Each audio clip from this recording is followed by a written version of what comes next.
For a true, confident, and willing equine partner, they need to look at us and know they can rely on our emotions. And if they look at us and we're calm, they need to know they're okay. There are healers on this planet with the power to soften the suffering of mankind, yet they have remained in the recesses of the world, abused, discarded, and labeled as trash. This is The Touch of a Mustang. I am your host, Shalise Clough, and I'm here to tell the story of wild horses, Mustangs, and the humans who are discovering and sharing their gifts while working to protect their well-being and preserve their spirit so this divine power won't be lost. Join us on this quest with the wild Mustang. Kourtney Hardy is the founder of Nirvana Mustang Sanctuary and Kind Horse Training. She shares her training methods across social media to encourage force-free partnership. Her herd of rescued Mustangs living at the sanctuary help her share what she has learned about connecting with and understanding horses. She is working to create the largest self-sustaining sanctuary for America's wild horses. I am here today with Kourtney Hardy from Nirvana Mustang Sanctuary and Kind Horse Training. Kourtney, thanks so much for being here. Thanks so much for having me. This is my first podcast appearance, so I'm super excited. Oh, that's awesome. I'm so glad I get to be the first one to take that on with you. So let's just jump right in. I've seen you around on social media, Facebook, and the videos you do with the horses. And then you sent me some information and you said that you are wanting to create the largest self-sustaining sanctuary for America's wild horses. How did you get here? How did this become the thing that you want to do with your life? Well, pretty much since the age of 4, seeing the movie Spirit and the beautiful horses running in herds, I knew that I wanted to be around a bunch of horses. And it's not very feasible for one person, obviously, so I had pretty much, just assumed that that wasn't going to be my future. And then I started learning more about the rescue world and really just the amount of, especially Mustangs out there that are really in need of just a safe haven and a place to exist because so many of them are just headed for Mexico, honestly. So with that information and with my background in e-commerce, I was able to purchase this land and stuff with funds from that jewelry business I had online, and I was able to pair those skills with my love for horses and really come up with a roadmap to opening a sanctuary. And so it's been quite the journey from idea to fruition, and it's been a lot of work, but it has thus far been so rewarding. And we're really only at the beginning. We're just a little over 2 years in now. So we've got a ways to go and big dreams. And I have no doubt if we continue to grow at the rate we have, that we will be able to accomplish something really amazing. Especially, a lot of sanctuaries, especially the bigger ones like Skydog and stuff, they've been around a while. But I just feel like we're getting a much earlier start than they have. So I'm really hopeful for the growth in the future. Yeah. What was it about the Mustangs that kind of drew you to them? They have such a presence, and I really think that's what it is. Sometimes our domestic horses they're here, but they're sort of, elsewhere in their minds. But the Mustangs, just from evolving in nature and having so many years of evolution behind them, they're just so grounded and so present in the moment. It's just really incredible to be around. And it's something that I feel like if you can allow yourself to feel that in their presence, they really are great at, teaching you how to find that presence within yourself and find that grounding within yourself. And it's just something that we just don't get as much with our domestic horses for whatever reason. Yeah, I know for me that's definitely been something, and I don't know if I could even relate it to Mustangs because I had domestic horses, then got away from them, and then, jumped back in with Mustangs. But to just be able to kind of take you away from the world you're in and the struggles of the world and take you to a place that's more peaceful and you can kind of, for me, forget about things or kind of receive clarity in things that I need. Absolutely. And so you also grew up with domestic horses, right?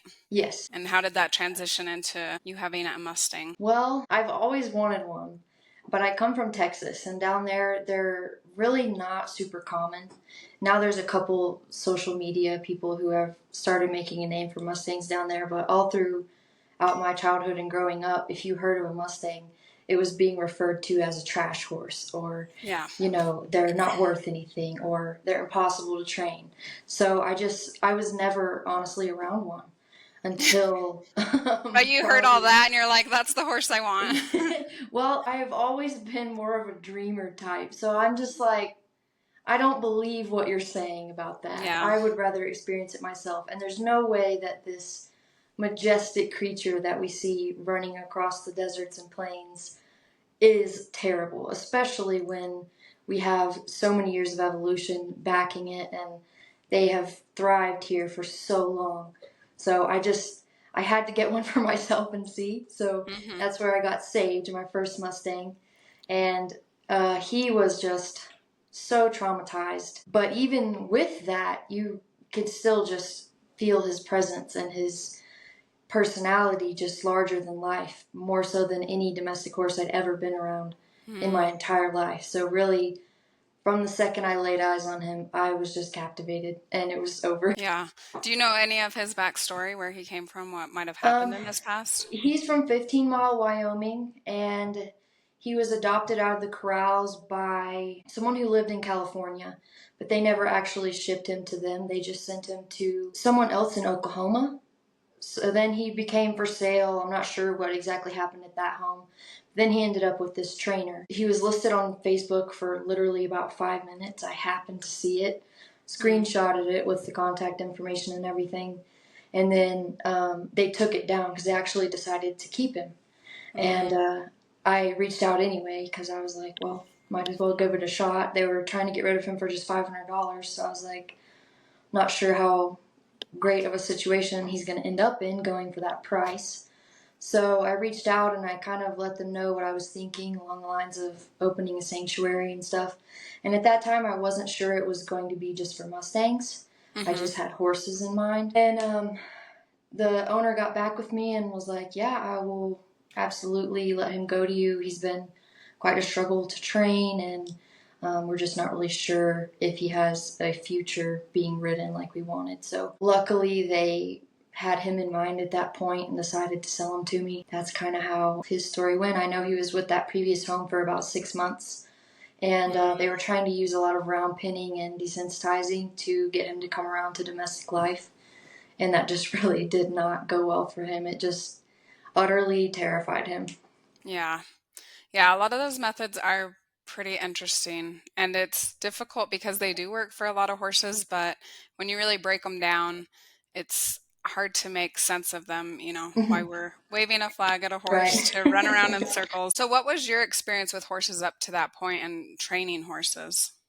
So up to that point, started out at a really young age. My grandpa owned a summer camp, so I was just out there pretty much literally anytime I could get away, and multiple times a week during the summer, just getting to ride and be around horses and learn how to care for them and all that kind of thing. And then around second grade, I started showing in 4-H, again with my grandpa's horses. He was always so kind and gracious enough to let me use them, use his tack. Yeah. They could come stay at my house for however long I wanted, and it was just the best possible scenario for me to get all that time with horses at a young age.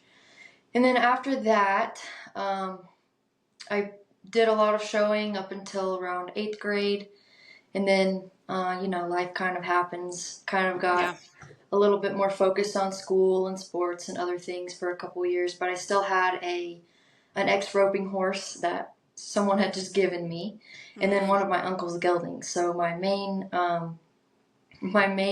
horse time, if you will, was spent just running around the pastures, kind of having fun and trying to touch up these horses that had a lot of training issues.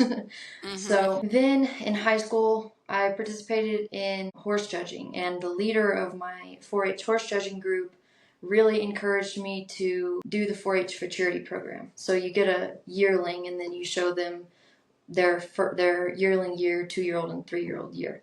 So I did that, and I picked out my very own first horse, and it was such a cool experience. She came to me completely untouched, And it was quite a journey. I had no formal training at that point on, Yeah. I'd been around horses, but when you're around a broke horse, it's much different than getting a Yeah. touched It's a whole yearling. different story. Yeah. Absolutely. It's a different universe altogether.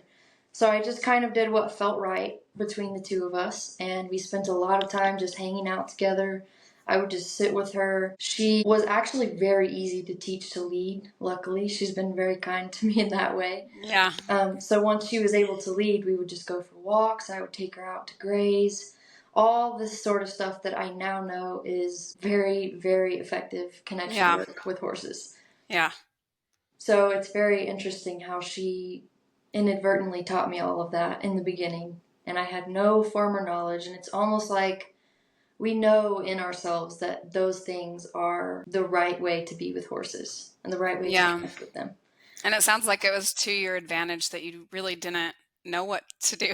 Absolutely. And I get that all the time. People will send me a message and they're like, I'm just a beginner. I don't know, but I feel like this video is not correct because this and this and this. And I'm like, you'd be surprised how many things you know Yeah. innately by not knowing anything versus someone who has this horse training background who actually thinks they know all these things, but they're actually detrimentally terrible for the horse. So it's I, super interesting.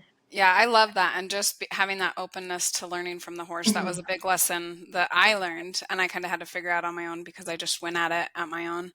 That they'll really teach us a lot if we kind of give them the time and we don't feel like we're rushed and desperate to have a certain Absolutely. outcome. Yeah, that's the thing. Those timelines get tricky. Yeah.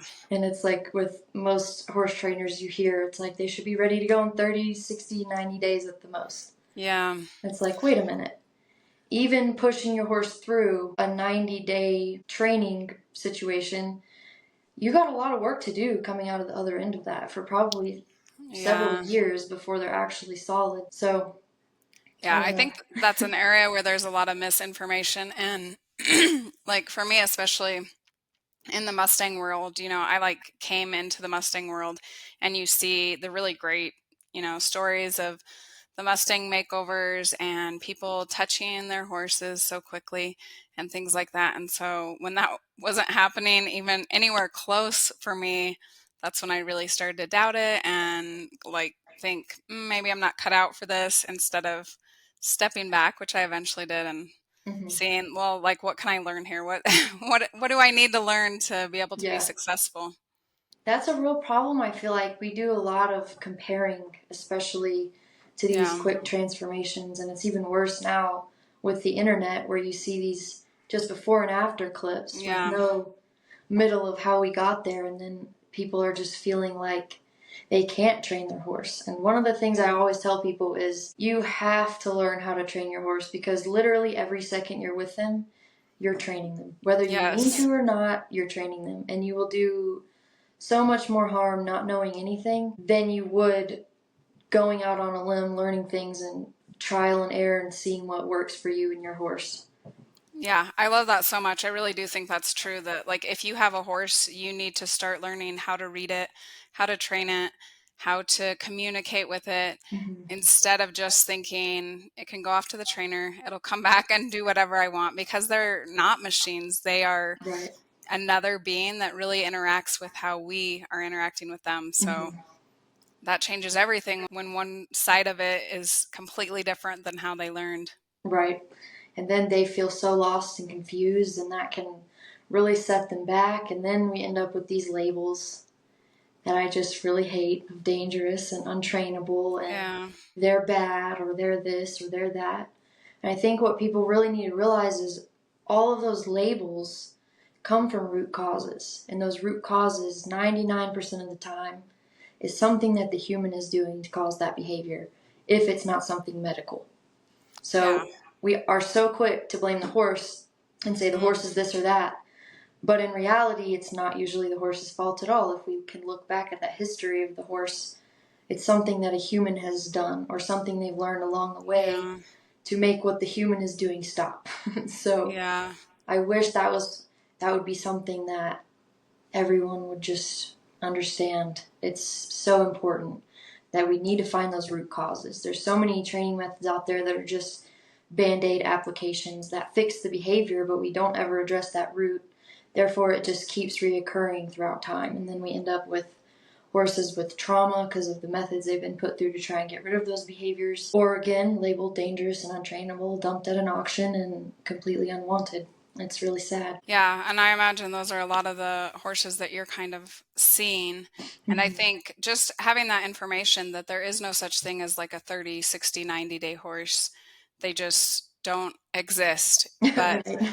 that is a lot of the information that's out there is that, you put them through 90 days of training and they should be perfect rather than looking at, like you say, the root causes. Why is this strong reaction coming across when I do this behavior? And I think if we're comparing like horses or humans, who is more predictable? It's definitely the horse's behavior that's a lot more Oh, predictable yeah. and standard than humans, who were just all across the board, scattered, trying all different kinds of things. That's very true. And the human's mental state plays a huge role in everything the horse does as well. And we often just discount that. We're told check our feelings at the gate or leave our feelings at the gate. Well, the horse knows what you're actually feeling. So now there's a discrepancy between how you're acting and how the horse actually senses you are. And now they're just going to feel really unsafe around you because they know you're not being honest. And then things just kind of spiral from there. Yeah, I definitely saw that with my Mustang because I had a lot of anxiety around her, around doing things right, and then just the safety aspect. Mm-hmm. But it really dawned on me one day, like, why would she feel safe? Because I'm like a ball of nerves trying to take her out of the crowd, because I would walk her out of the crowd and she would just kind of explode. So then I was even more nervous because I'm like, I know I'm going to walk her out and she's going to explode. Uh-huh. But of course, I'm sure she was just feeling that tension and like, what are you so scared about? Because now I'm also terrified because you seem to sense danger that I maybe can't, but I can feel it coming off of you. Right. Yep. And for a true, confident, and willing equine partner, they need to look at us and know they can rely on our emotions. And if they look at us and we're calm, they need to know they're okay.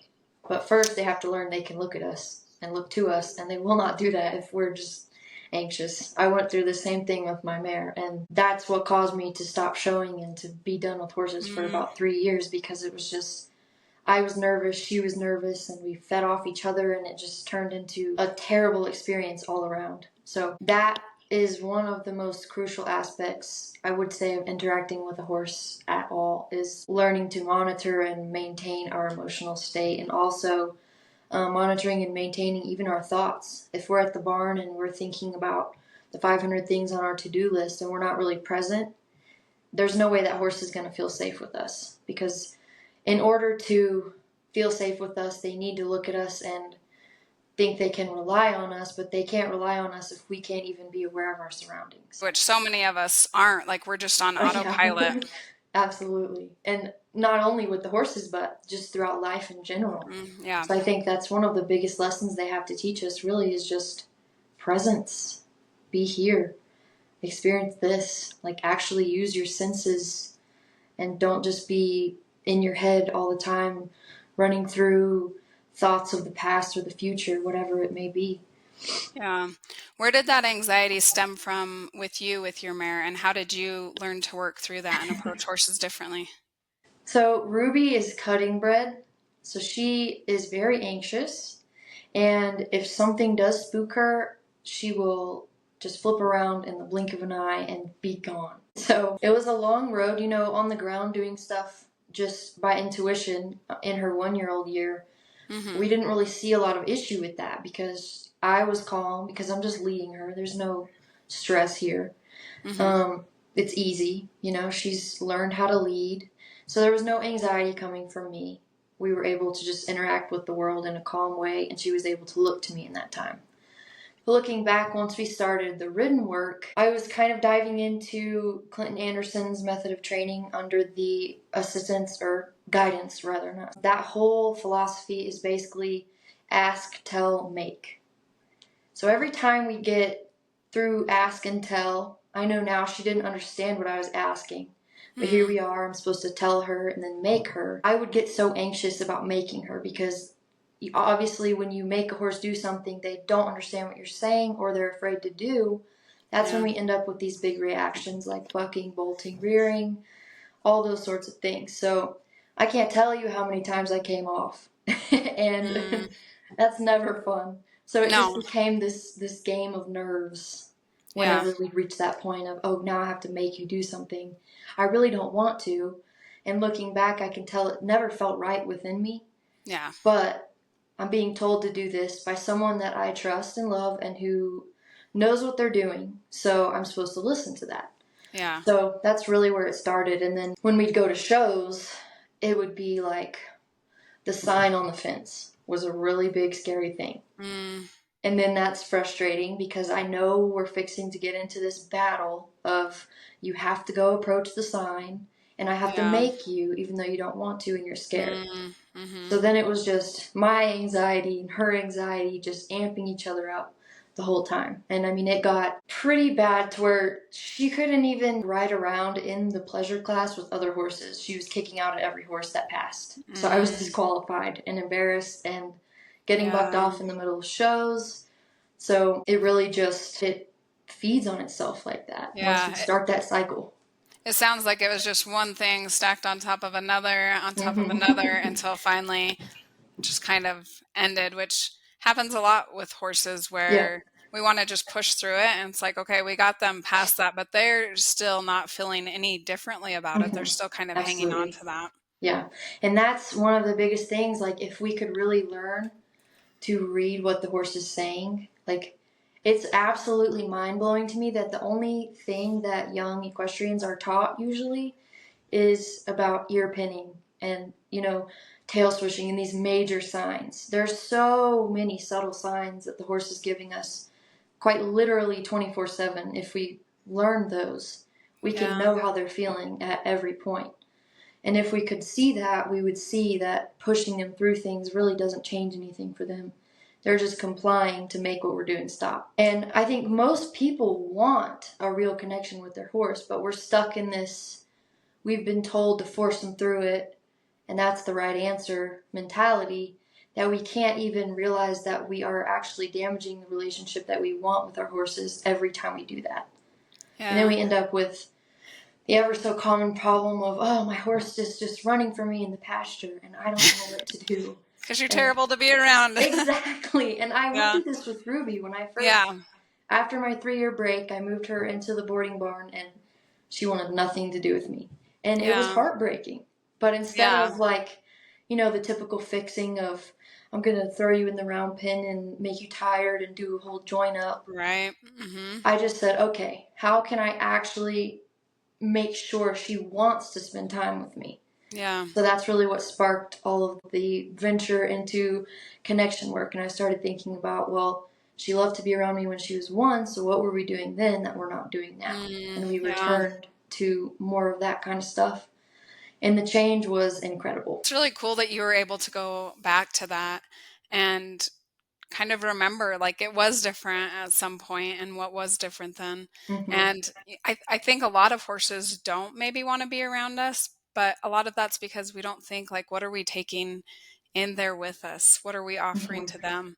And if we're going in there with anxiety or with fear, which I think a lot of the control-based methods are based on fear, we're afraid of what they're going to do. It makes sense that they don't want to be around us. And just as an amendment, it's not something that we're deliberately doing. I think part of it's we just don't know better because we kind of do the same things to ourselves in our culture and society. It's like you just brush things under, you get over it, you keep moving, you do what you got to do. And so, we're also just doing the best that we know how, which is really cool that you're invested in teaching people like how to read horses and how to understand that communication. Yeah, that is so very true. We deceive ourselves a lot too, like in addition to brushing things under the rug. Well, once we brush it under the rug, then we never look at it again. It's still under there, and that's something the horses can really sense, but we won't even admit to ourselves that it's still there. We just point at the horse and say, you're the problem. I'm going to round pin you, or I'm going to ride you till you want to drop over because you're so tired, or whatever. It's a very interesting cycle. But yes, being willing to be honest with ourselves about where we're at is is huge. And if we can't do that, even learning to read the horse is sort of moot, because you have to understand that they're showing things in response to you sometimes as well. So we have to recognize where we're at and be able to sort of empty that out when we enter our time with them, and truly go back to zero and be in a calm state when we interact with them. I don't know if you're familiar with any of Susan Fay's work. She is...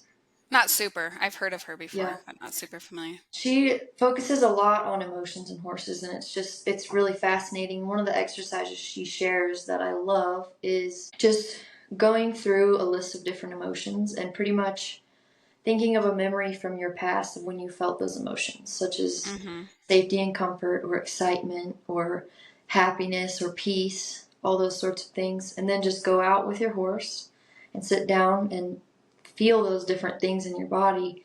And you'll be surprised, your horse is going to pick one of those and likely come over and want to be next to you just because of the emotions that you're putting off. And that is just completely incredible, and speaks a lot about how much they do value our emotional state and our state of mind while we're in their presence.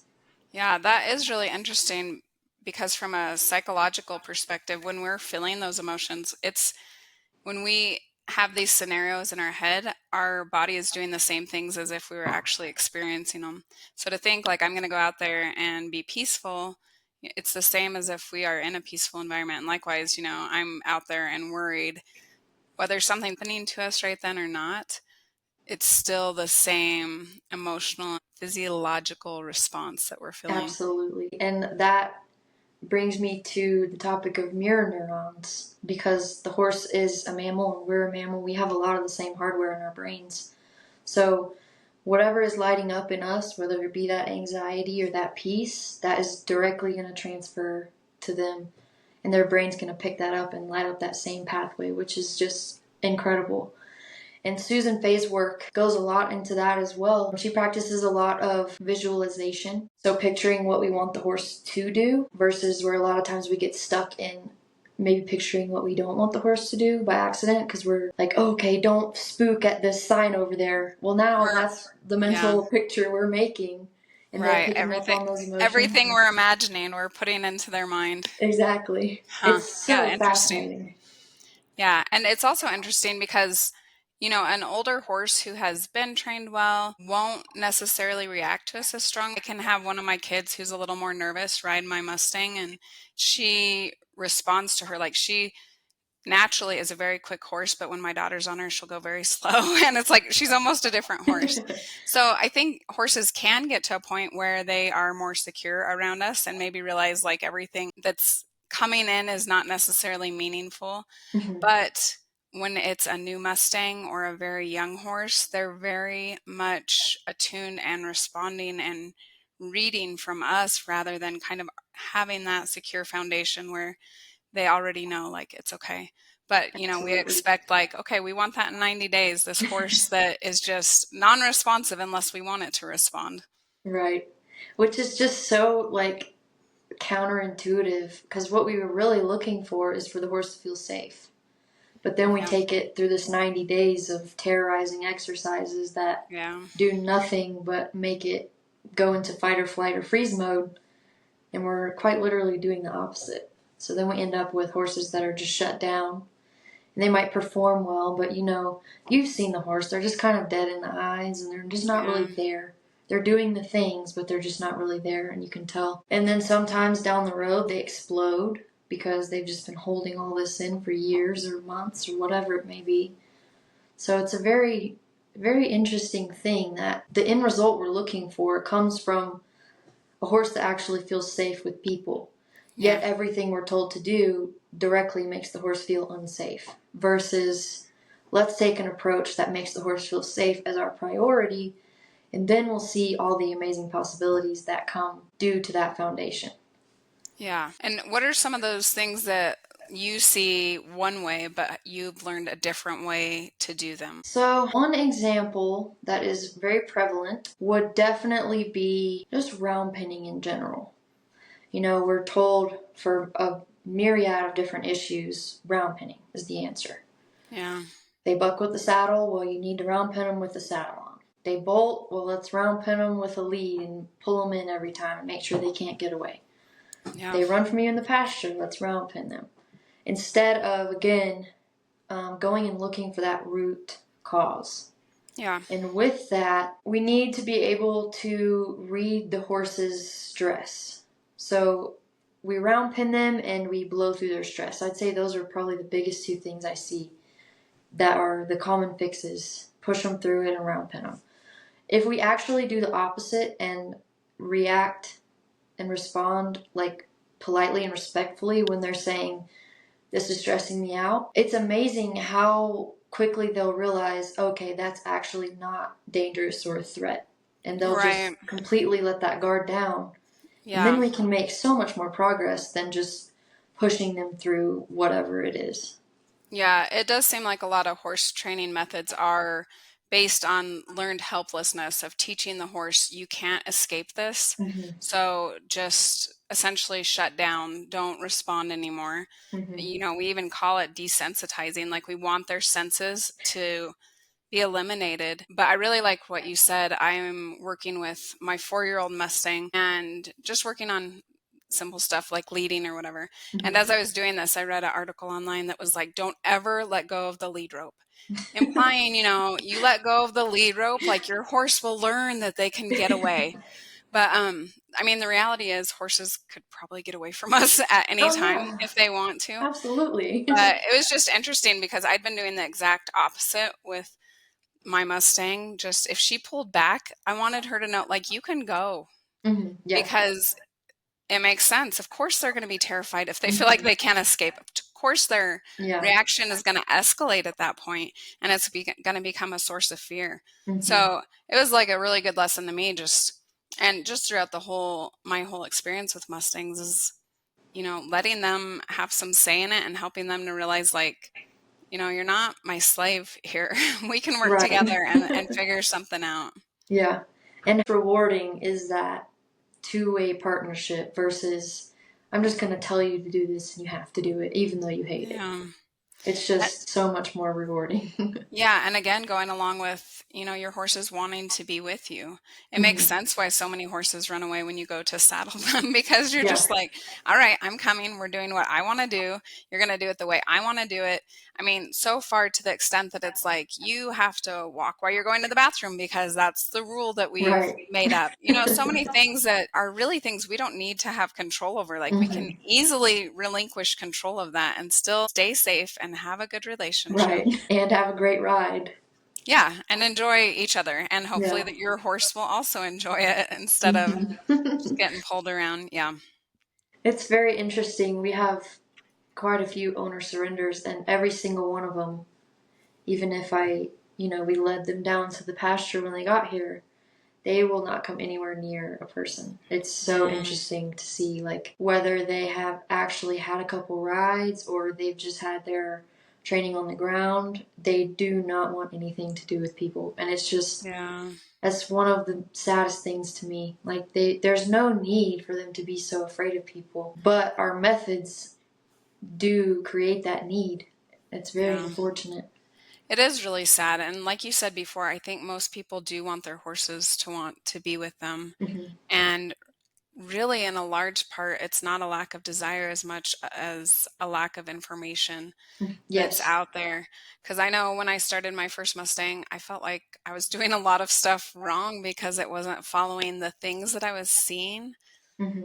But it's neat to see that there's other people out there now who are doing it a different way. I know I saw one of your videos where it looked like a new Mustang and you kind of went by the philosophy that they touch you first, which I thought was incredible because when I started in Mustangs and I would join the Mustang groups and things, I would hear things about like, how do you get the halter on? And there would be people who were being paid to train that would spray water at the horses until they would stand still enough for them to get the halter on. And, you know, so all that information out there, it's so easy to second guess the stuff that you feel internally that maybe is or isn't right and how you really want that relationship to be. Absolutely. I would definitely encourage anyone doing any sort of training to try really hard to listen to that intuition first, because it will certainly tell you what is right and what's not. And I think a big part of the training that I try to share is empathy. And I think empathy is something that is really lacking in our modern society. And humanity as a whole would be better if we could find that again in ourselves. It's just been so lost. And even with the horses, it's a good example because we get so focused on our goals and our timeline and the outcome we want right now with this horse that we're not even willing to put ourselves in their shoes even a little bit to say, like, what am I actually putting you through by cornering you and spraying you with a water hose and shoving a halter on your face? Like, Yeah. we don't even consider it, and that's a real problem. So, Yeah. And I think a lot of that, unfortunately, again, like the root cause is deeper. That's how we treat ourselves a lot. Just mhm, beating ourselves up for things not being the way that we're hearing they should be, mhm. and just kind of feeling not cared for ourselves and by ourselves. And that definitely can transfer a lot to the horse if we don't open up to that feeling within us that feels more right. Yeah, that is a very good point. We certainly do that to ourselves a lot as well. That's another thing they can really help us with if we'll Yeah. allow it. Yeah. I love that. I love all the lessons that they have to teach us. And another thing that you use positive reinforcement a lot.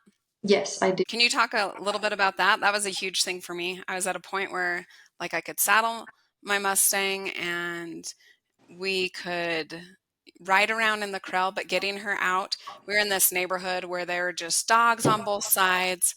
So I would take her out and you'd have dogs rushing from one side and from another side, and she would explode. And I finally, and I will say this, like it is good to find other people who are doing it, because in one of the Mustang groups I posted and someone was like, try using treats with her, you know? So I just got alfalfa cubes, nothing Mhm. special. And it totally changed our world to the point where like these dogs would run up and I would jump because I didn't see them there. And she's just like, whatever. That's awesome. Yeah. Yeah, positive reinforcement is incredible and it's just such a game changer. And I can't for the life of me understand why so many people say you can't train horses with food reinforcement. It's just, I mean, people train crows with food reward. Like, you can literally Yeah. train anything with food. Any other animal, I think it's considered acceptable, you know, Right. whether it's killer whales or dogs. Yeah. But I think the ego of the horse people, that keeps them from like being willing to learn any of this new information. Like, a lot of them are Yeah. still using 50-year-old methods or 20-year-old methods when this information's been around just as long. So I think it's time for us to move along and use Yeah. it. And I think some of that again might be access to information, because the common thing that's said is like you can't give them treats, they'll get Yeah. bratty, they'll bite you. And I mean, I can attest, like I do have one horse who's mouthy. You have to be very consistent with the way you give it to him, or he'll like lunge at your hand. So there is maybe some truth to that if it's not done properly. Like my mare, she asks so politely, and you can tell her yes or no. She just touches her nose to your hand, and you know exactly what she's asking for. Yeah. And you can tell her yes or no, and she's okay with either answer. Of course, she'd Yeah. rather have the treat. So that is where, in the beginning, I will always teach them what I call treat mode. So they have Mhm. to be standing still, facing forward with a relaxed head, not looking at me or, Yeah. um, you know, begging for anything before they'll get it. And Mhm. for a horse like that that lunges, I would use protected contact so that we can establish you have to stay over there in order for this to work. Yeah. And they usually catch on really fast. And so, even I do agree that those people that say they can end up dangerous, like, any method of training can create a dangerous horse if the Yeah. person is not under, proper guidance from Yeah. someone or getting good information on how to do the training properly. So it is interesting. But even like, if you go in one of those Mustang groups, like I'm in a bunch of them, I love to read through those posts and see what issues people are having and what solutions are Yeah. posed. And 9 times out of 10, if I pose a solution, there's like 14 people that comment back with, well, that won't work because blah, blah, blah. You Mm, have to do this instead. So Yeah. it's very interesting, like even though maybe those people can have access to information, it's almost like we're very closed-minded once we find the Yeah. method that we like the most, which Yeah. is again just not in the best interest of the horses in a lot of cases. I agree with that. There is a lot of closed-mindedness, and I feel like for me, speaking personally, it seems like if you're not doing something the way people think you should, there's a good chance you're going to receive some pretty strong judgment. Right. Which, again, I think if we can go back, that judgment is probably because people aren't feeling super sure about what they're doing themselves. Because I think once you Hmm. feel really sure about it, you really don't care what criticism you receive or if people are countering your methods with Yeah, something else. You that's feel very pretty true. certain about it. That is very true. Yeah, and I think that is a good point. Like there is a careful area in between where you can go too far the other way, where you can kind of create a monster if you're Hmm. having no boundaries with your horse. Yeah, So it absolutely. is a careful balance between like, I'm the boss, you do whatever I say, it's time for me to make you do this, Hmm. and the horse being the one that's making you do stuff all the Right. time. That's always an important point to highlight Yeah. is it's important to get good information about how, like for positive reinforcement, how to do it, that the horse does need to participate in a certain behavior to be rewarded because that's how they're learning. And Hmm. to be conscious of like, well, am I teaching them to bite at my hand because they just Yeah. bit at me really fast and then I gave them the treat and so that's what they're Absolutely. learning? Or are they learning like, no, that's not the proper way to ask. You need to do it differently. Yeah. And that goes back to timing, which is very like it's a hard thing to learn, honestly. Like it takes time and repetition, and it's so much better if you have someone watching you do it and say, "Okay, right there, do you see how you just rewarded the horse when they did this?" Yeah. And how down the road that could inadvertently lead to this behavior being a habit. So it's really important, I think, to have some sort of guidance. Or even like, I understand not everyone can pay for a trainer or have an online coach or things like that. I didn't do any of that, but I would record myself so I could look Yeah. back and say, okay, now this is happening. Can I find where it came from and how I created it? That's a really good Because idea. again, everything is, we're creating these behaviors. The horse is not going to randomly do something that wasn't coming from some stimulus in their environment. It's very interesting to Yeah, do that and see. that's a very important step is to be open to that learning and to kind of see how is what I'm doing impacting the horse Hmm. and how is that influencing them? What behavior is occurring because of that? And take a step back. If it's something good, then, to repeat it. And if it's not, then, like something needs to change. Right. And again, it's with the person 90% of the time. Yes, definitely is. And just on the note of positive reinforcement as a whole, you can ask your horse, tell your horse, and make your horse through force, which damages your relationship, or you can have this really fun, positive experience that is actually super enjoyable for both parties. They'll want to participate, how we want to handle our training to me. And I still Yeah. do mix some pressure and release in there, but I still teach the horse how to properly respond to pressure using the treats. And it's not escalating pressure either. So it's amazing. We spend years with our pressure and release methods trying to get a soft horse, but we can really teach them to respond to the lightest cues right off the bat with positive reinforcement. So I wish more people would really dive in. It's really amazing. Even for spooky horses, like my mare, she would just quite literally lose it over random things like benches or Mm, trash cans or yeah. from a long distance too. Yeah. So it wasn't like I'm trying to get her to approach. And then I started using positive reinforcement. And the first exercise I started trying was I was working with the dumpster at our barn. So I would flap the lid and I would just kind of just gently put a little bit of pressure on her halter. And when she would even just lean forward, I would click, drop the lid, and reward her. Yeah. And before long, I mean, we're on trails and she's leaving the trail to go 400 feet over there to smell a trash can. I mean, it just is incredible how She's it like, I can want a rewire. treat. Yeah, I'm like, I'm cool with this. I don't know Yeah. why I would ever decide to do it the other way and Yeah. fight with you for years. What do you think that changed for her? Well, I think when they're scared by something, when we really try to force them at it, I think it just makes them feel so unconfident because that's always an escalating situation.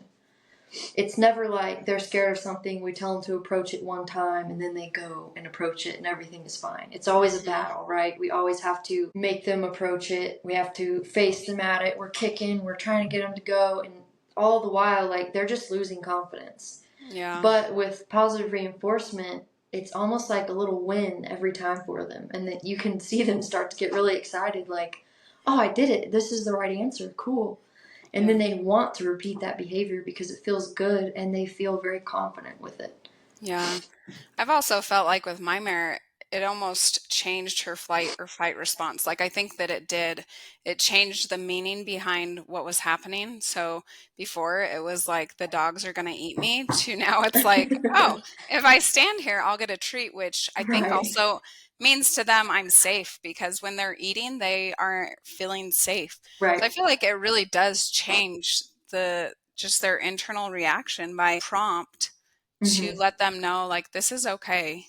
Yeah, It's you're not going to get hurt and to back that up with it being a good experience in the end. absolutely. Ultimately, what we're doing there is taking that stress threshold from something that's really small to now they can handle this much stress because they've confidently handled so many little things in the past. Now they are faced with something maybe completely new they haven't even experienced before, but they have all those other experiences that are positive and good, and they got food in the end, and they can look back on that and say, okay, I can face this thing, even though it might not be an exact thing I've seen before, I can do it. And Yeah. it is a total shift, and they certainly do. That threshold for going into that fight or flight response certainly gets a lot higher, which is ultimately what we want. We Yeah. spend a lot of time talking about bomb-proof horses, and we force them to get there by shutting them down. But what if instead your horse could just literally encounter anything consciously and choose to feel safe and be brave? Isn't Yeah. that better? Yeah. And I think you're right that instead of continuing to just stack things on top and on top, you give them the treat and they're able to lower that response. And Hmm. so I think you're exactly right that that threshold now is much higher, you know? Hmm. Like the dogs didn't even bother my Yeah. mare when they came running at us, even though I was like, okay, my threshold's not that high, but I'm glad That's yours is. awesome. Because Yeah. dogs are a tough one. Like, ask a traditional trainer how to fix dogs, and you're Yeah. going to get some interesting It answers. was a good place to train. Like it gave me some good information into how to do it. But yeah, the treats were a total game changer because I mean there would be dogs. We'd live where there were like 1 acre lots, so these dogs just had this whole yard, and they'd Oh, just be yeah. laying by their house or whatever till they saw us and just shoot out, barking so loud. So it was a very good training grounds once I figured out a strategy that was Yeah. effective. Until then, it was mostly just terrifying. Before we close, tell me a little bit more about your sanctuary and kind of what your model is for that. And you told me that you have 81 horses there. Like, how are Mhm. you sustaining that? I feel like it's such a struggle to make sure I can take care of 5 effectively. So I want to know more about it. Well, luckily I have my husband to help, so we're a team of two most of the time, unless we have someone out volunteering, which is far and few between. We're kind of in the middle of Mhm. nowhere here. Honestly, it doesn't take that long. We put bales out in the pastures every couple days, so they're just freely eating. And then, of course, we have our quarantine pens and several other pens for different purposes, horses and training and whatnot. So we just feed those, and we have an amazing team of sponsors that really are sort Mm. of our backbone. You can sponsor a horse anywhere from $15 to $200 at full care a month. And so you're essentially like the long distance adopter of that horse. You get updates Yeah. and cool little information packet about your horse and their history and a bunch of pictures of them and all kinds of stuff like that. And it's just, I find that there's a lot of people out there that really want to do something about this problem, but not Hmm. everyone has the means to actually adopt a horse. So it's a really Yeah. good medium way for literally 50 cents a day. To have You your own can, Mustang. yeah, you can be a part of giving them a life. So Hmm. it's really cool. And I love the involvement that that breeds with so many different types of people. Yeah. Like, I love our community. It's so amazing. I never would have dreamed of it. Yeah, that is really neat.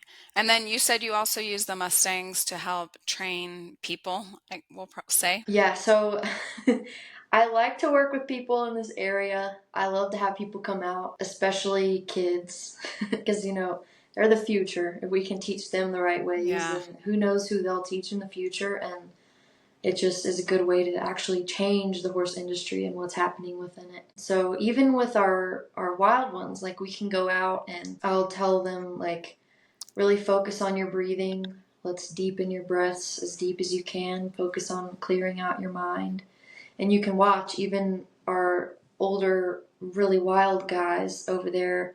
They're just in response to you dropping their head and their eyes are nodding closed. And it's just there's so many lessons within that about how Yeah.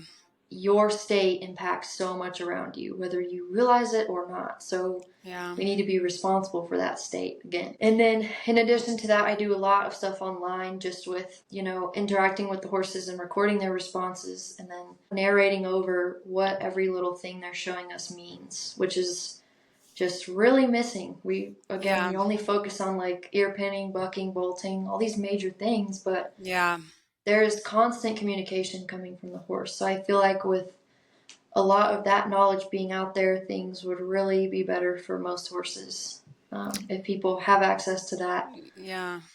Yeah, and I've seen some of your videos and they're great because you really do break it down to such a small level, which I think is key with horses is Mm-hmm. noticing those small changes because they really are good communicators, but a lot of times we wait until they're very reactive and then we're Yeah. like, "Oh, something's wrong." Well, they probably told us 20 other times, so now they feel the need to, shout at us, quote unquote, Yeah. with some of that explosive behavior Uh-huh. and all that unwanted, dangerous behavior that makes it so Exactly. they end up in not great places. Yeah. I use this analogy with one of my kids. I was like, your mom, she'll ask you nicely to go do the dishes, and then she might ask you nicely again, and then she might tell you a little sternly, but eventually she's going to start yelling at you, and then you're going to be in trouble. Well, it's kind of the same with our horses. They'll start out with just the faintest whisper of communication. And if we Yeah. don't see that, it's just going to escalate because they're trying to be heard and they're trying to communicate with us. It's usually us that's just not open to receiving it. Yeah.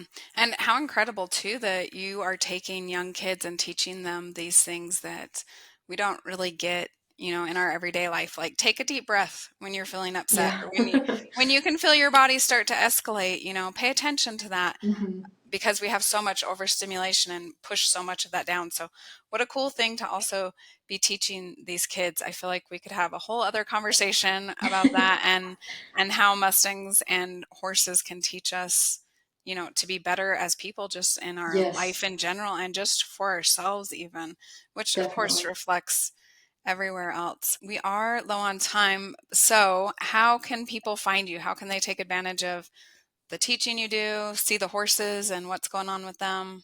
So we're on Facebook, Instagram, TikTok, or YouTube as Nirvana Mustang Sanctuary or Kind Horse Training, either one. And then we have websites for both as well, nirvanamustangsanctuary.org or kindhorsetraining.com. There's a lot of information available on both, and I try to share a lot of stuff for free on YouTube. Yeah. And then I do have, I just released my first course a couple months ago. It's a Awesome. course just all about connection because that really is the foundation. So I've got that available. And then I'm also this year starting to do some online lessons with people if they're interested in what exactly their horse is saying. So, Yeah. And I think that can be so beneficial. I know for me, I was able to find a trainer that had methods I felt good about and resonated with how I felt like I should be doing it. And just, various things that he offered was such a huge help to me. So I definitely encourage people to take advantage of that. We'll, of course, list all the links and everything in the podcast description. And I just want to really commend you for the work you're doing. I think it's incredible.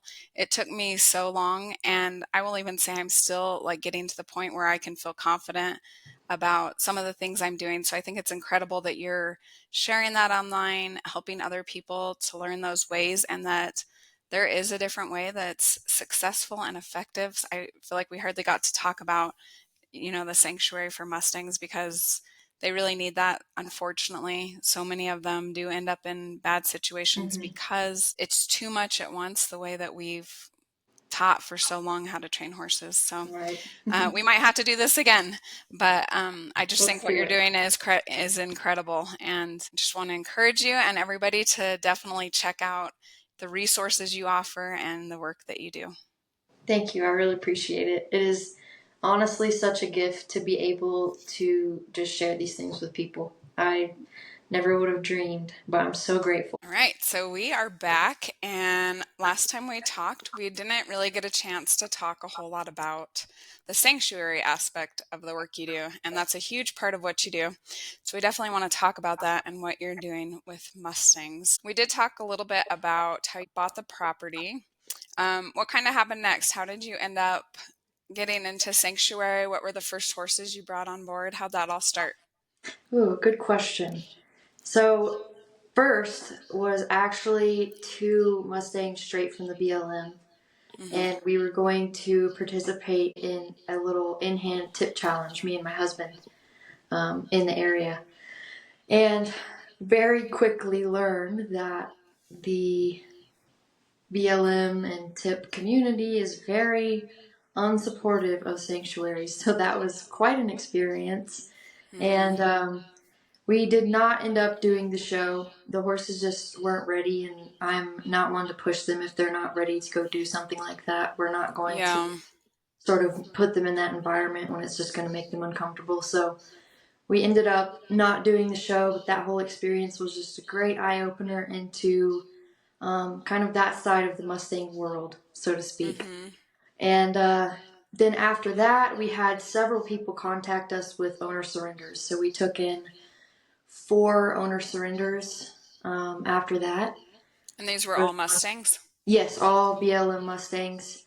And all the owner surrenders really just lots of trauma. They wanted nothing to do with people. They were all quote unquote untrainables. And that's kind of why they were surrendered. The people just didn't feel like they had anywhere else to go Yeah. with them. So, that typically seems to be the most common story, which is another reason why I'm so passionate about educating about training, because if we can get a positive method for training out there, then we'll have way less horses that end up being unwanted or labeled as dangerous or untrainable or this or that. Yeah. And how are those first? So you have about 6 horses at this point in time. Mhm. How are they all doing now? Now it is incredible. Some of them still don't want anything to do with people. Hmm. Um, Two of them, two of the worst ones, will come up and smell your hand and even sometimes want you to pet their face, which is just incredible considering what they've been through, some of them. And then another one she is the sweetest thing ever. I mean, from like week 2, she was here. She loved scratches. She loved being around me. It was Hmm. incredible. So that made me wonder, like, what in the world was going on at that previous home for Yeah. her to be so open and kind with me, but be the opposite there. And she had a lot of health issues as well and was extremely underweight. So I'm certain a lot of that was contributing because they were still trying to ride her, even though she was literally just a skeleton at that point. It's tough, but she is just the sweetest girl now. She comes up to everyone just wanting attention and scratches. And the other mare that came in with her, she is a fantastic candidate. I've been working with one of the kids with her to kind of get her restarted in a sense, really Yeah. with teaching the kid, how to train. And she loves it. She's extremely happy to participate in that. But when she first got here, she was one of those that would just turn and run. She did not want anything to do with people. So it's just Right. another one of those cases of they were not enjoying what they were doing in the previous situations. But when they come here, things sort of are able to transform, which is just really, really, really cool to see. Do you feel like those 6, will they always be with you? Do you also work to maybe see if there's going to be another better situation for them in a private setting? So those 6 will likely be with us. I do want to do an adoption program in the future. Yeah. I was actually just talking about this with someone yesterday. It's just, it becomes a very tricky situation and a very nuanced situation because the methods that I use to train and interact with these horses are not widespread at this point. That Yeah.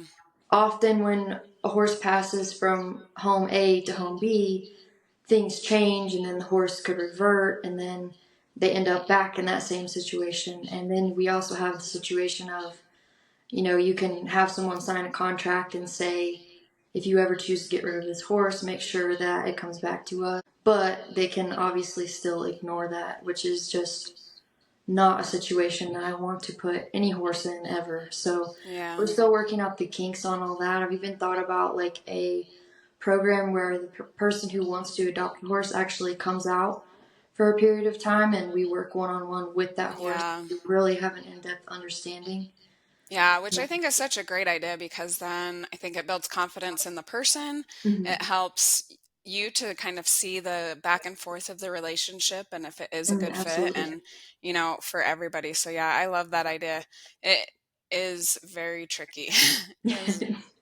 Yeah, I think we get a little misled because there's a lot of, those bigger rescues that seem to pass so many horses in and out. But, there with that volume, there's no way to really just ensure that that horse is ending up in the best possible position. So it Yeah. is very tricky, and there's a lot of different aspects to definitely consider very deeply. So you have these 6, and then where does it go from there? From there, let's see, who came next? From there, we got involved with the Alpine Wild Horses, which are Forest Service Mustangs from Arizona that are being rounded up by a private contractor who she auctions them off in obscure online auctions on her own website, starting for sometimes as low as $25.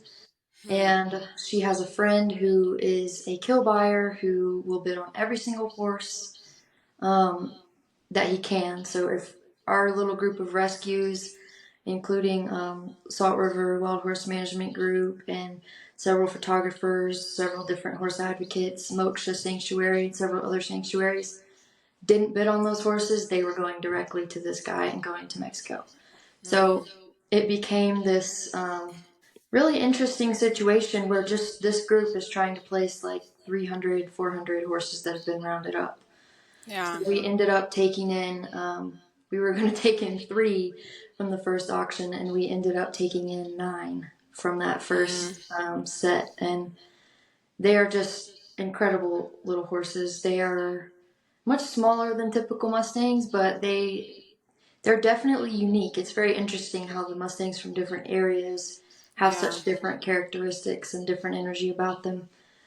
So we sort of fell in love with these little horses, and really up until the beginning of this year, we've been primarily focused on them. We have 50 of them here now, so Oh, wow. it's been an ongoing struggle. They are still being rounded up, and the area that that contractor is being paid to round up from just keeps seeming to expand. So And this is, so, I mean, I don't know much about them, obviously. This is completely separate from the Bureau of Land Management. yes, so And completely separate. Go ahead.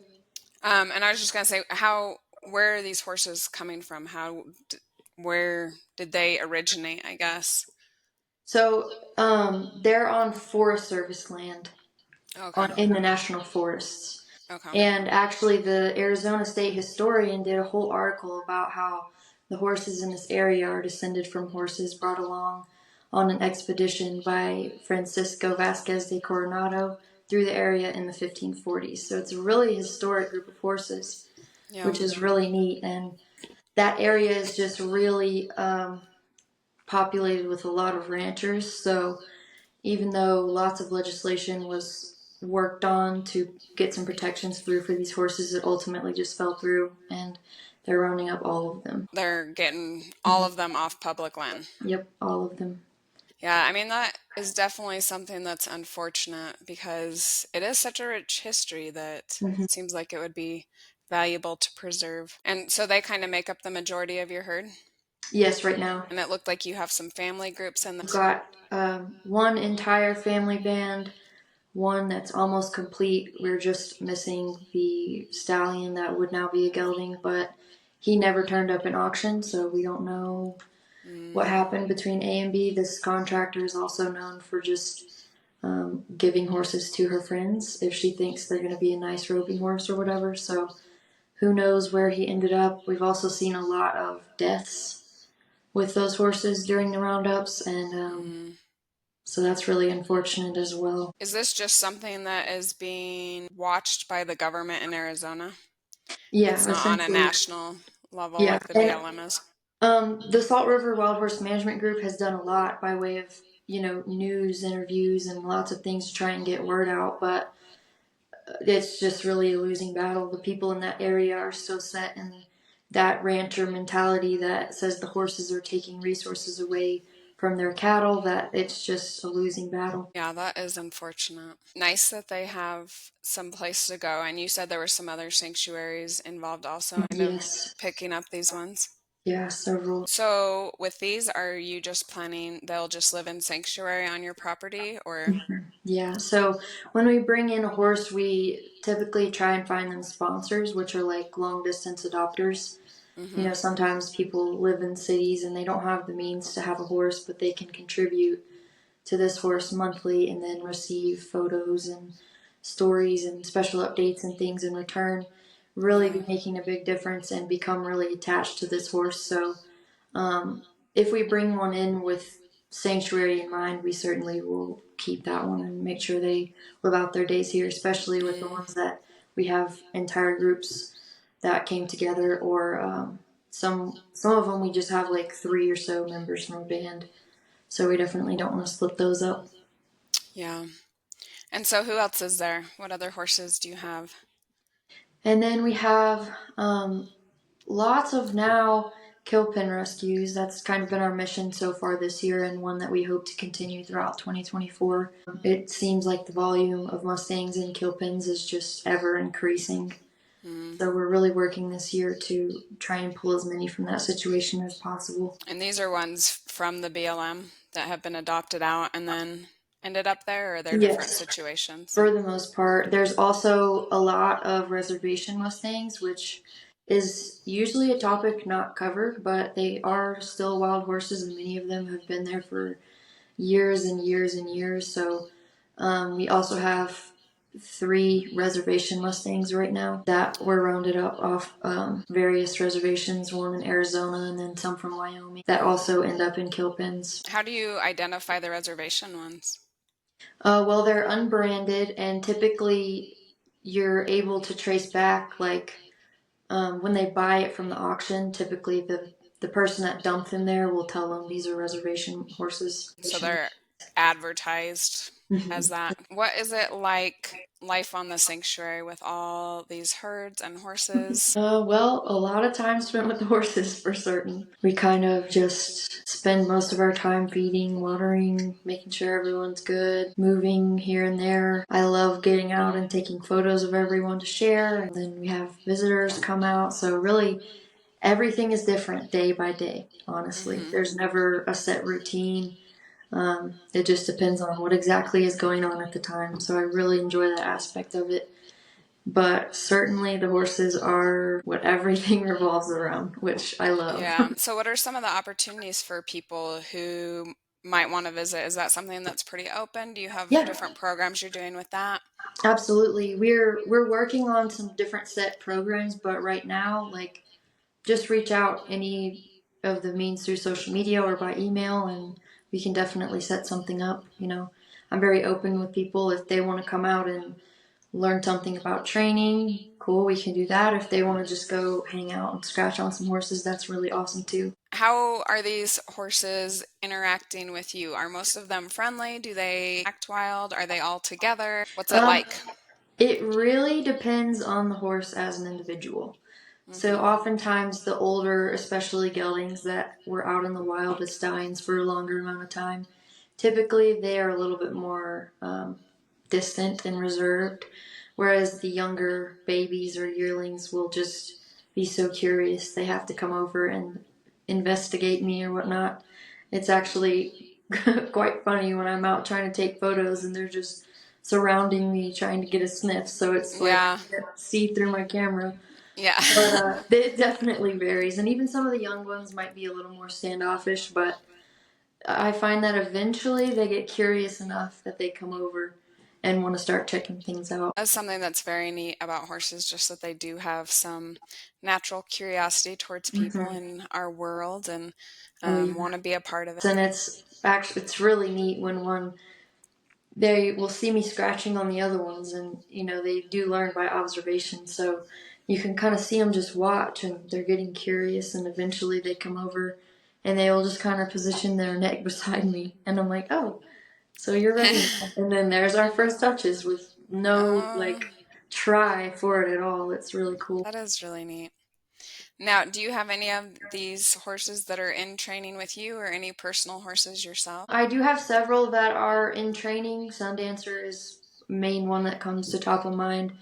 I've recorded his entire journey since we got him from the BLM up until his first rides back in December, which were done tackling. So he's really the main one. I've been working with a lot of our kill-pin intakes just because we don't want them to have any kind of aggressive behaviors or, grudges towards humans. Particularly in one of our groups from January, we've got one girl who has just developed some really aggressive tendencies around humans. If you stick your hand out, she wants to bite at it Mm, or like go ahead and paw and lunge at you. Um, mm-hmm. it really seems like she was cornered and tried to be touched on, and she really was not open to it and learned that if she was aggressive towards the human backed off.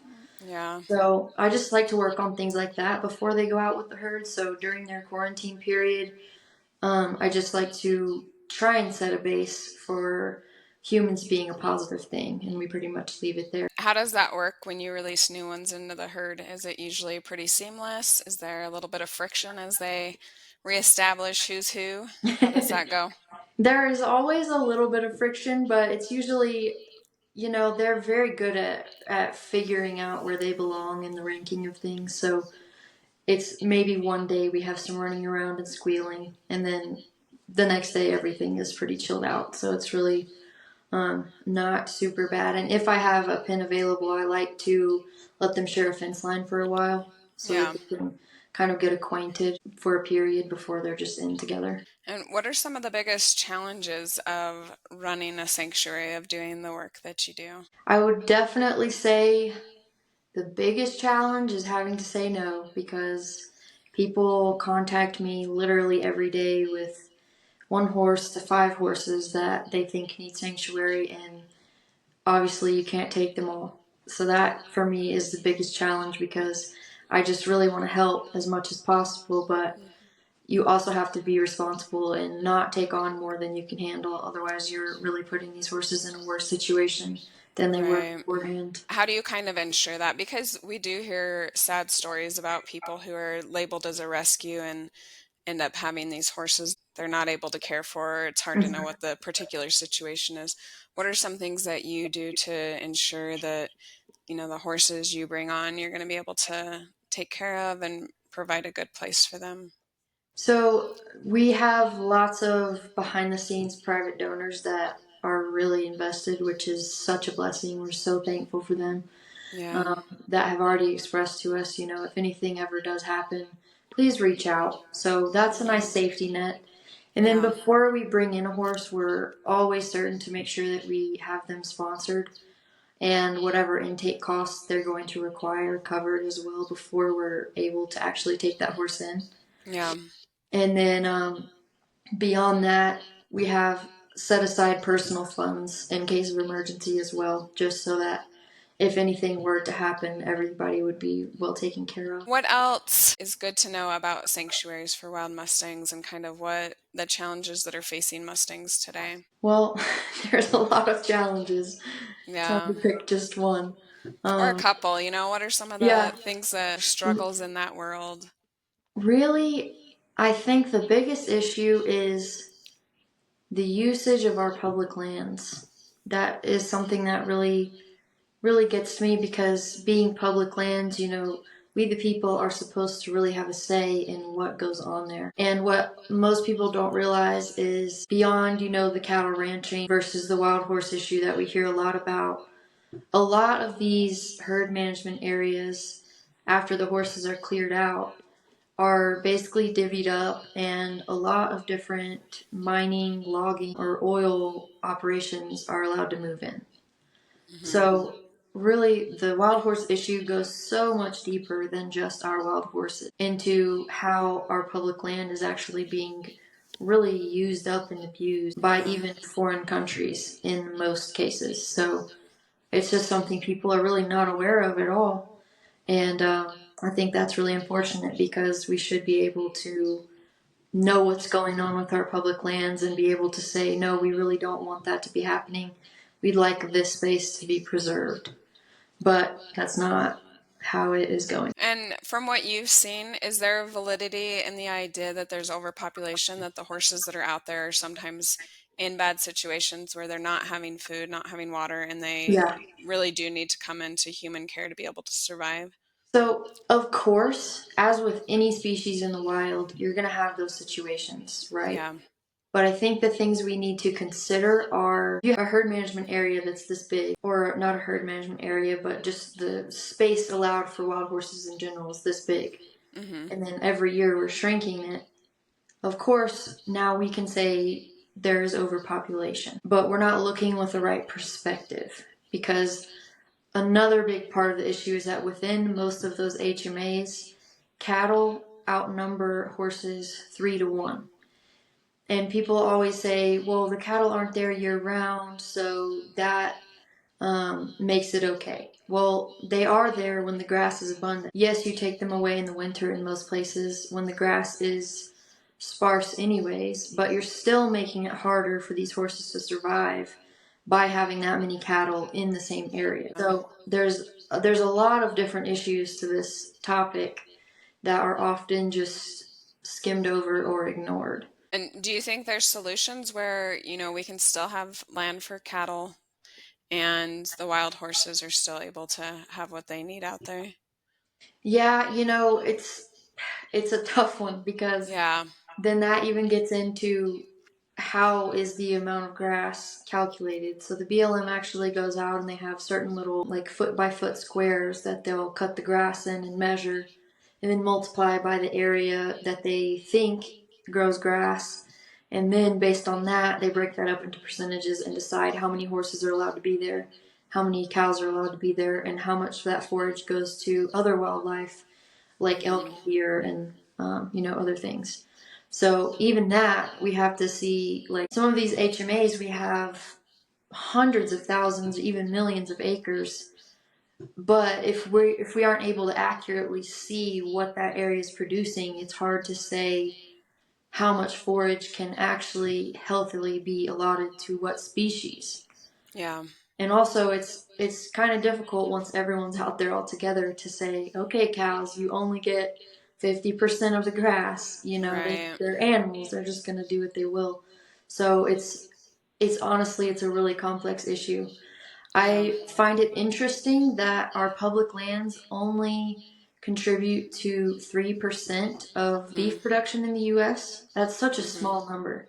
So it seems like it would not be that big of a deal to just start phasing out cattle grazing on public lands. And that way be able to preserve the public lands themselves because they're not going to be used up and mined, and all of the wild species that live there, including the horses. And so, I think the solutions are difficult. There's so many different angles, so many different people involved. But what do you see as some things that like individuals can be doing, we can be doing to help the preservation of wild horses and also ensuring that when they come into homes that maybe they have a better chance? Well, certainly contact your government representatives. This is something we've been working on for years since Wild Horse Annie. And, we got some change imparted that way, though it wasn't exactly what she had in mind or that lasting. That is always a good step to take to try and make change for these guys.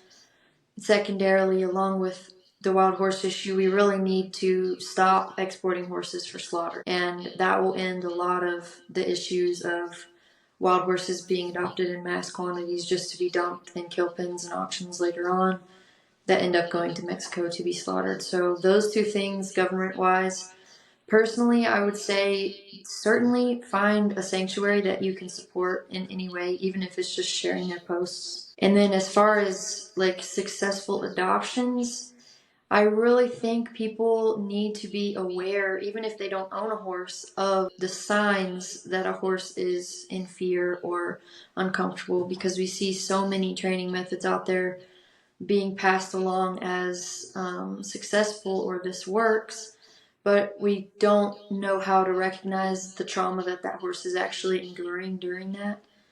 So, with more people being aware of that, we can kind of bring light to different training methods that are ultimately more successful long term for more of a percentage of especially wild horses. And then that right there will greatly increase the amount of horses that are placed and able to stay in the home where they're placed. Because I don't think anyone really takes in a horse not wanting to keep it forever, right? There's usually some Right. external factor that comes in and gets in the way of that. So those would be the things I would suggest. I know another big issue we see is with the kill buyers and horses going to auction and then getting them from the kill pen. Do you think that there's a way for private organizations, if say the government maybe doesn't step in, to circumvent the kill buyers, to get them before we're Mhm. given the money to the kill pens? Yeah. So in a perfect world, that would be amazing. But Yeah. I think the issue is there are thousands of auctions, big and small, all around the United States. And we already have a lack of, reputable rescues and sanctuaries. So we're outnumbered at this point. We Yeah. need more people on board. Yeah. And what are some things people can do to make sure if they want to support a sanctuary, kind of help the wild horses in that way? What are some things they can do to make sure it's reputable, it's sanctuaries that are truly have the best intent of the horses in mind, that aren't just, maybe going after money? What are some things people can look for to promote sanctuaries that are good and really focused on the benefit of the horses? So first I would say let's really look at the number of horses that they're taking in, because as I touched on earlier, you can have the best intentions in the world, and if you have 50 horses passing through or 100 horses passing through every month, it's going to be really hard without a seriously huge team of people just checking on your horses that have been adopted out to make sure that those horses actually end up in good situations. Yeah. And as far as sanctuaries, this, quantity as well is a big factor, because it's not going to be sustainable to take in 50 or 100 horses per month. That's just far too many, unless we have some, billionaire who decides to open a sanctuary, in Yeah. which case maybe there's an exception. If But anyone's out there. right. But for the most part, I would say that would be number one. Second, you should be seeing like constant updates on horses from the past. So you shouldn't see a sanctuary get this horse and then you just never see it again. To me, that's a really big red flag. And on that same line, people should be able to ask, hey, what's up with this horse? And have a prompt response from the sanctuary, Yeah. with, videos or pictures or whatever, genuinely answering that person's questions and showing them the horse they want to see. That's kind of what we're here for. The Yeah. horses are not ours, they are the community's. And so, Yeah. third, I would really say being willing to have discussions and answer questions is very important. And especially right now, we're seeing a lot of newer sanctuaries just completely being unwilling to answer even very simple questions from donors or people who might be supporters. And Yeah. that is a really big red flag as well. And even to the extent where these people who are asking questions are just immediately being blocked. And Mm. that right there is a huge red flag, because Yeah. as nonprofit organizations, we are required to be the most transparent about everything that goes on behind the scenes with these animals to our donors. Those would be the three things I would say would be most important to pay attention to when trying to find a reputable rescue or sanctuary. And from what you have seen, is there a dark side of the sanctuary world where, again, horses are being used for benefit rather than the true intentions of helping the horses? Yeah. There have been several cases in the past where these seemingly reputable organizations sort of fall off, so to speak, and there are actually like horses starving to death and dying, and no one is aware. They're still continuing to fundraise and put on this front as if everything is good. That should not happen, period. Yeah. And if people are able to say, hey, what's up with this horse from 4 months ago or 2 years ago? And you're able to, again, answer those questions and, interact with the people, show them what they want, then that can't happen because people would know, right? So that's just another reason why transparency is so important. And there's been like 3 or 4 pretty big organizations that have turned out in that same way, where horses are just starving and dying and no one knows. That is much worse than being shipped to Mexico. So, right. Is there anything else that you want to share with us about life at the sanctuary, or things people can do, or good experiences you've had? I would say, like, the wild horses really need a voice, especially. Find an organization. Even Free Wild Horses does a lot. Even, there's a lot of big organizations out there doing things legally to try and get things changed. Just hop on board somewhere, whether it's with the sanctuary or a bigger organization like that that's working through legislature. And there are lots of ways that you can help. It's honestly only together that we'll be able to make any kind of change. There's not going to be one person that is able to make some miraculous change. It's going to take a bunch of regular people. That's true. And I just really appreciate the work you do, where you have the horses benefit at the forefront. There is so much hope if we can, everybody who truly cares about the Mustang, which I think there really are a lot of people, if we can all, be working together and looking for those solutions, nothing but good will come from it. So thanks for sharing about the work you do in your sanctuary and the horses you've been able to help. I appreciate it. It's been really great. I've enjoyed it thoroughly. We'll have to keep up on all those horses that you have. I love seeing the pictures and the progress. And, you were talking about the horses surrounding you. And I remember one where you were like trying to show the sky and there were horses all over in front of you.